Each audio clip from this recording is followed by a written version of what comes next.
How successful it was? మేము హైదరాబాద్లో first చేద్దాం అనుకున్నాం సార్. ఏ కాలేజ్ పోయినా కూడా తరిమేశారు సార్.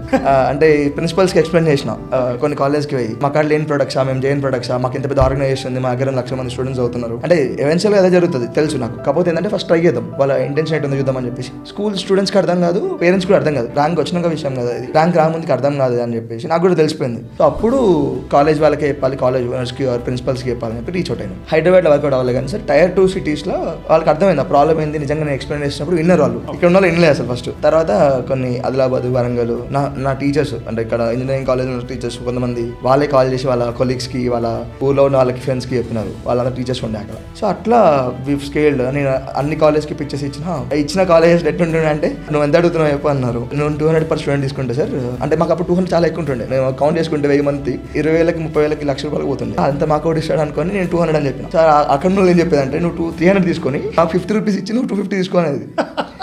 నేను ఇంతకంటే మంచి డీలింగ్ ఉంటుందని చెప్పేసి ఓకే చెప్పిన. అట్లా ఒక 4-5 కాలేజెస్ తర్వాత ఒక చైన్ ఆఫ్ కాలేజెస్కి వెళ్ళినా.